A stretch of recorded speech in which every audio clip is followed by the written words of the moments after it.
Ooh, whatto chaps, I'm MagicalMike, and recently I've been playing Guild Wars 1 again. This is not something I expected to be saying since the last videos I made about the game were in August 2012, where I did a sort of wrap-up character and account tour having considered myself done with all my goals, but here we are 12 years later and I've got plenty to talk about because I've been having an absolute blast for the last few weeks.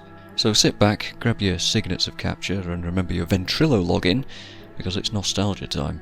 And if you enjoy this sort of thing, then drop a like, consider subscribing and check out the channel for a load of videos just like this for all sorts of games. Cheers. For the very small few of you not aware, Guild Wars 1 is a cooperative online RPG, not quite an MMO, that involves building a character's skill set from hundreds of unique skills, combining them together into a build of just 8 picks, taking it out against monsters in PvE that draw from that same pool of skills to use against you, while you complete various objectives.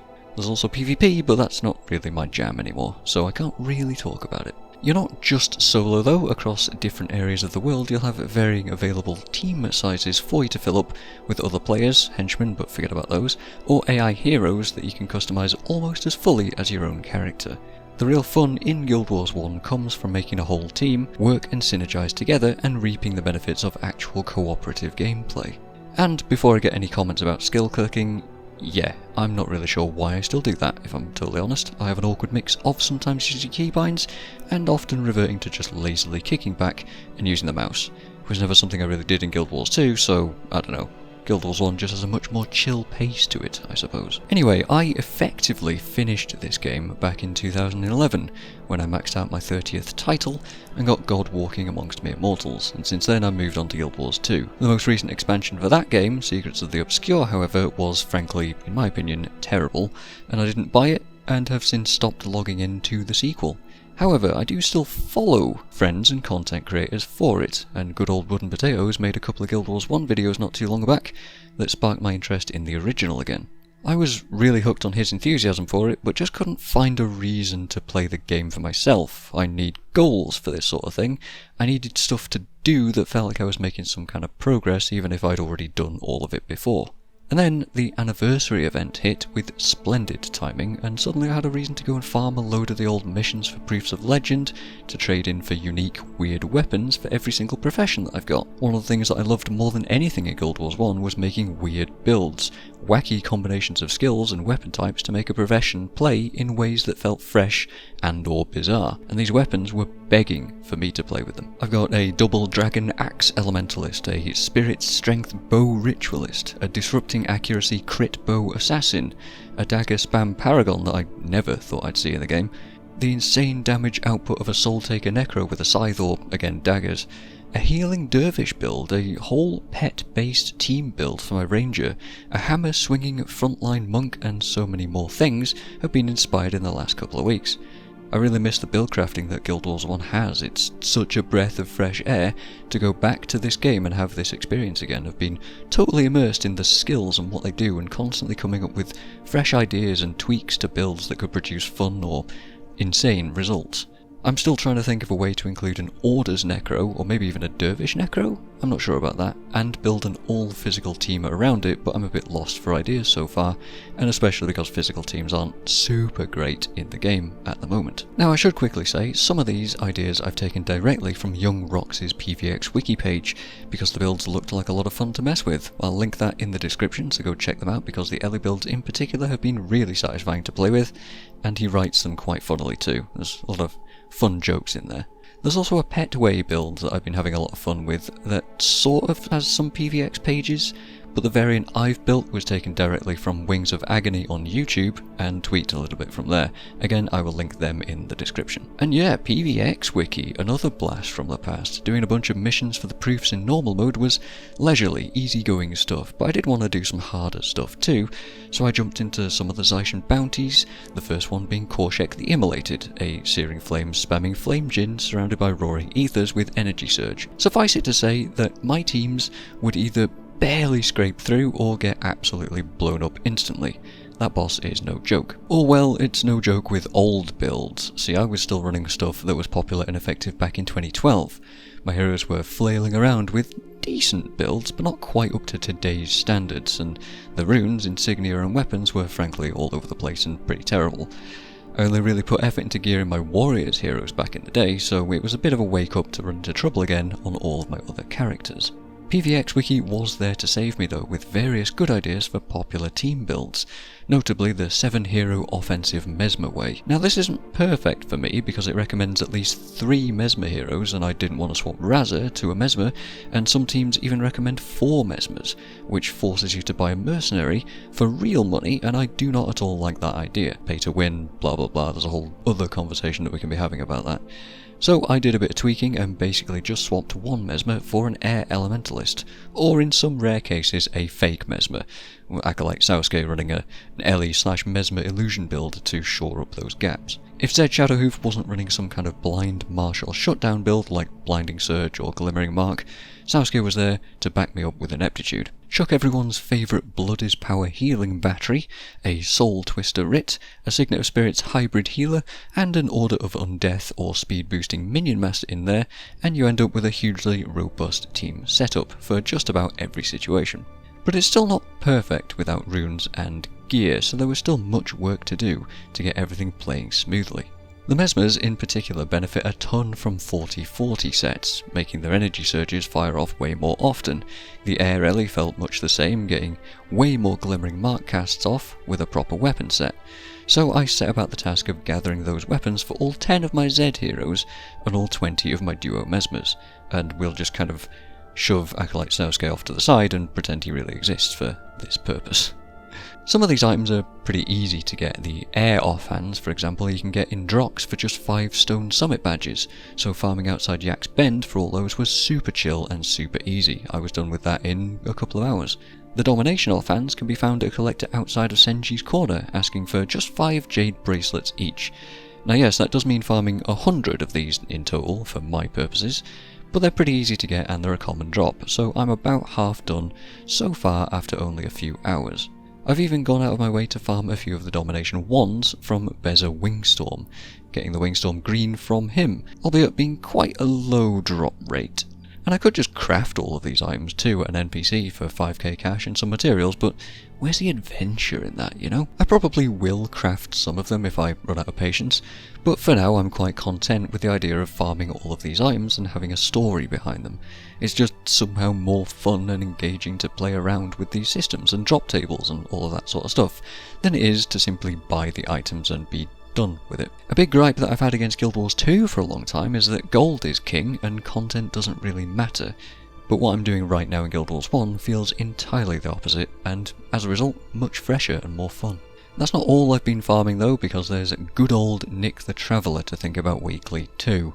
I've been able to play quite a bit with Guild Wars Buddy again, yet more ultra nostalgia of us running through missions, using old or silly builds, chatting a bunch of nonsense as we go, and of course grabbing the items for Nick each week. As I write this, it's currently Water Gin Essence Week, and we've been able to duo spirit spam that together, which has been great fun, honestly.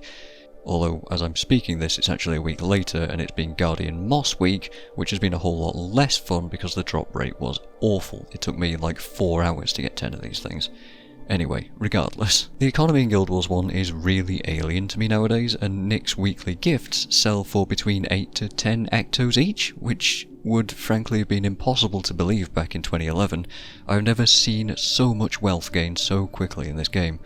Although sitting in Kamadan and waiting for someone to buy this stuff has been taking a few hours in recent weeks, and frankly this has been a hugely irritating part of the process, since I can't go play the game while I have to be AFK in the city. Regardless, I decided to spend those earnings on a set of obsidian armour, because, well, why not? There's really no good reason for it. I don't need a second set, I don't need any other armour sets for any of my characters, I've frankly got too many of them, but I do like the Ellie skin, so I worked towards that and just recently got it in the last few days, and that was another goal to play for which kept me happy. So that's cool. Speaking of farming though, the anniversary event includes all kinds of consumable item drops to gather in bulk, so of course it was a fantastic excuse to really learn how to do some of my old favourite farms. Warrior Necroraptor farming, always a ton of fun to see a huge explosion of numbers on the screen as you spike the enemies and get a ton of items. Ellie Mesmer Vatir farming with obsidian flesh, also a satisfying farm to get right, since the pull takes quite a bit of time to set up properly. and feels so badass to be on the edge of death as a squishy Ellie, but by being carried by obsidian flesh and barely getting the recast off on stoneflesh aura before you just explode. I even learned how to do that same farm as an assassin Mesmer this year. I think it's quite a bit easier too, actually, with Shadow Form making you almost invincible and being a really simple skill to keep up. The only hard part is balling all 60 enemies together, and you even have Heart of Shadow to avoid getting blocked in. Another satisfying build to farm and play with. I never used to be a massive farmer way back when, and I'm still not really, but all of these examples have been really fun to go back to. There's no other game that I've played that manages to capture the feeling of building a character to do some wonky, unintended niche thing, pull it off, and feel properly rewarded for it. Not the same way it feels in Guild Wars 1, anyway. I've even learned a few new farms too, a Ranger Whirling Defense farm for Obsidian Shards in the Fissure of Woe, an Assassin Feather farm and Celestial Weapon farm in Nafui Quarter, and a few random material farms too, which feels super nostalgic to me, because I used to do a lot of these back when I actually needed to. There's an Ellie farm in the Black Curtain that's kind of fun to do too, and it feels really very easy. Also gives me an excuse to use Shockwave, which is not a common skill. Finally, I also found out about Superior Runes of Holding, some update that happened in the background way after I was done playing the game, and it's a way to upgrade my bag space by up to 15 more slots on all of my characters. This is super expensive stuff in terms of time, because each of these runes costs 10 gold Zaishen coins, and on average you'd get 100 to 150 coppers for doing a daily Z mission. So that means 10 gold coins is 5,000 coppers, by the way, so it's a lot of effort of spamming the same missions and bounties multiple times a day on all of my characters to make good or at least faster progress. However, as luck would have it, it was also a double reward week for said missions during the anniversary too, so I was able to make a ton of progress in that week, grabbing 4 runes total and a 20 slot heavy equipment pack in a really short space of time. Zaishen missions are actually fairly popular content to play too, and I was thrilled to be able to join actual human player squads for many of them throughout the week, and even now to this day. It's been really fun to play healers with people again, and even have my weirdo dervish healer accepted into groups too. Vizuna Square with 16 active players in 2024 was an amazing sight to behold.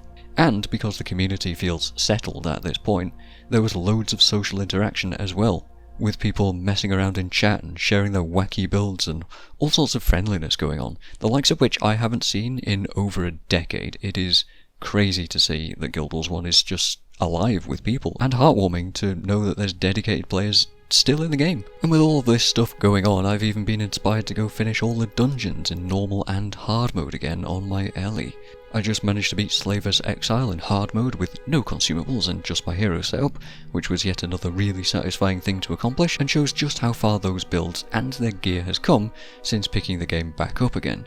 Seriously, Slaver's is still rock solid in terms of difficulty, so to even beat it at all feels amazing. And so there you have it. Along with doing some Domain of Anguish and some proper endgamey sort of content, I've been absolutely loving my time returning to Guild Wars 1. There's still some quality of life stuff that I've been missing though, like I did manage to accidentally sell 2 obsidian shards to a merchant and there's no buyback feature, which is a little annoying, but it would be devastating if I somehow accidentally sold my armour or something legitimately really important and difficult to get back. Getting hold of weapon mods is kind of tough too, relying mostly on RNG when farming, or paying insane prices in Camadan. Oh, and not to mention the lack of a trading post, so you kind of have to sit there and pay attention to the trade chat in Camadan or wherever the hell else you might go. Or join a Discord, I guess, but I'd really prefer an in-game tool to solve this problem. However, despite a few nitpicks, clearly I've got loads of stuff to still be getting on with in Guild Wars 1, so I'm gonna still keep making the most of my enjoyment while I'm in the mood for it. And hey, maybe this video might have inspired you to check back in with the game too. Or, well, maybe not. Let me know in the comments. Cheers for watching, and I will see you guys next time. Man, that is a nostalgic outro.